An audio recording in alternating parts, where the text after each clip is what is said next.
we're staying at the Estuary Hideaway Caravan Park, which is located in Bouvard, south of Mandurah, on the estuary for a few days. We're hoping to go scooping and catch some crabs.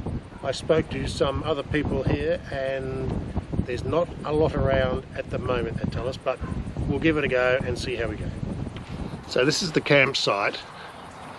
We're in the overflow section of the caravan park because they're fairly full. Lots of trees around and only 50 odd metres to the water's edge at the estuary.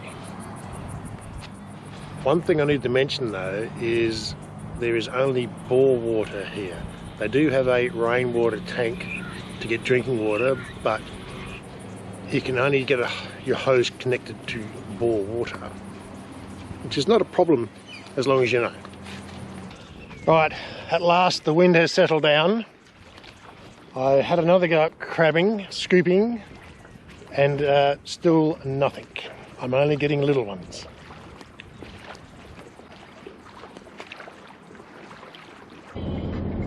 The crabbing hasn't proved to be all that successful. The weather conditions are against us. I've got a couple of undersized ones, but obviously threw them back. So we thought we might take a bit of a look around Mandurah and check out the sights. We're having a drive along the estuary, heading north towards the Dawesville Cut. Turns out there's jetties and boat ramps and all sorts to see along the estuary. This is the ocean end of the Dawesville Cut. The Dawesville Cut was put in many years ago to assist the Mandurah estuary's water to circulate. It was getting a bit stagnant. The cut has created opportunities for canal projects, houses that back onto canals.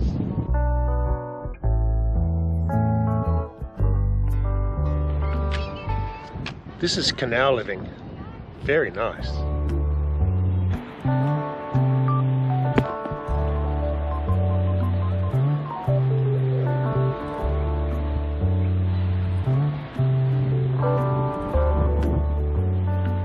These are some of the canals in Mandurah. We're almost right in the middle of Mandurah. The estuary is just over there. I remember when I was very young driving through Mandurah across the old bridge, the old Bunbury Highway. There was a old homestead, limestone building, and here it is, right here, adjacent to the canals. Isn't that a fabulous way to preserve history, have it adjacent to the canals in the middle of the metro area?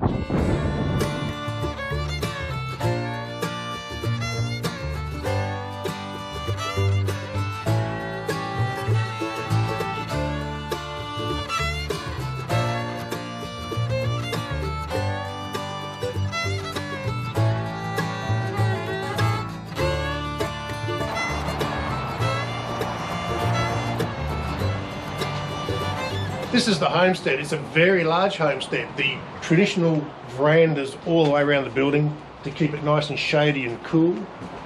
We have a big shed out the back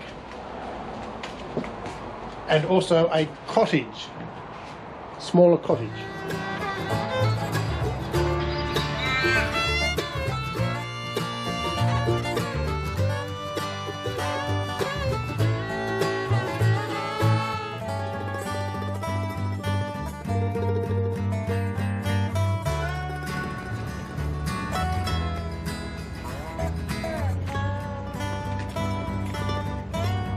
Paul's Cottage, built around 1833, located right in the middle of town, right on a canal. What a great location.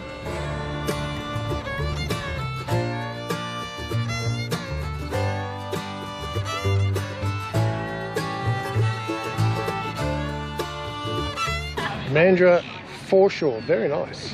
Yes. But some construction going on, so I look forward to seeing what might be here in the future. Well, they're building a pool, so we'll have a look at that. It looks like it's almost finished.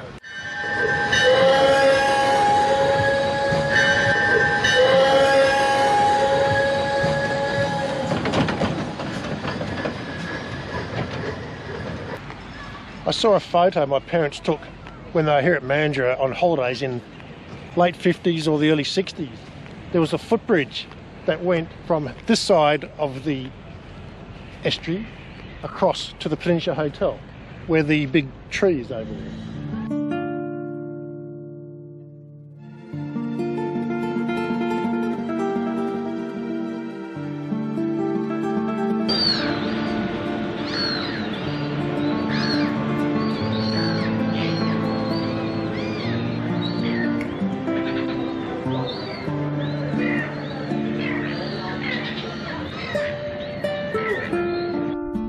I was doing a bit of research to find out what we could look at while we were down here at Mandurah, and came across Cooper's Mill. Now, Cooper's Mill is located about where the Serpentine River meets the Mandurah estuary, and to be honest, I've never heard of it until a few days ago.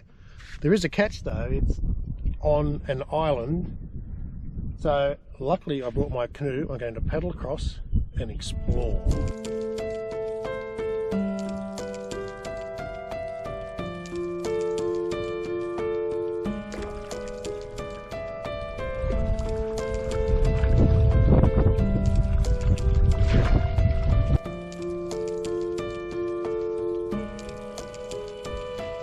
Construction of the mill started around 1846.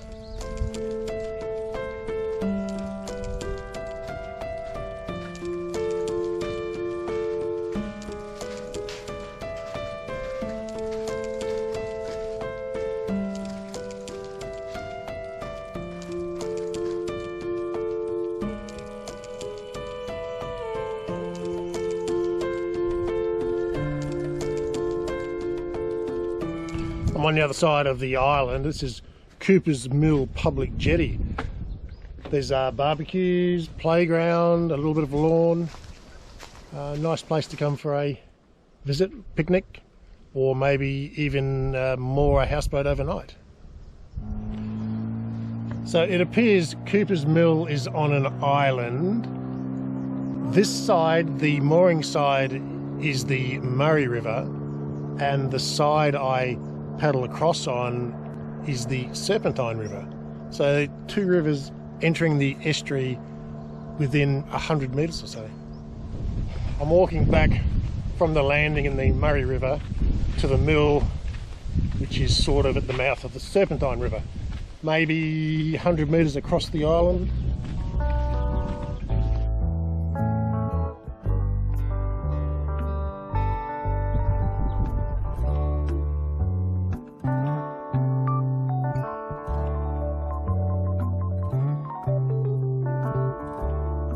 This is Lake Clifton. We're going to have a look at some, what are they? Thrombolites. Thrombolites.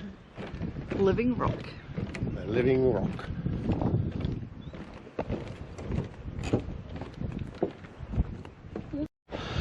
Now, can you tell us a little bit about the thrombolites? Yeah, sure. They look like a rock, but they're actually an ancient form of a microbial community. They actually get energy from the sun through photosynthesis, and that causes them to obtain calcium carbonate from the water, and that forms these structures. These ones are about 2,000 years old that we can see here today. So apparently 600 million years ago, the ancestors to thrombolites and stromatolites produced the oxygen that was needed for life. Well, it took me a while, but I eventually got one. But I have to confess, I cheated a little bit. I walked a drop net out and got him in my drop net.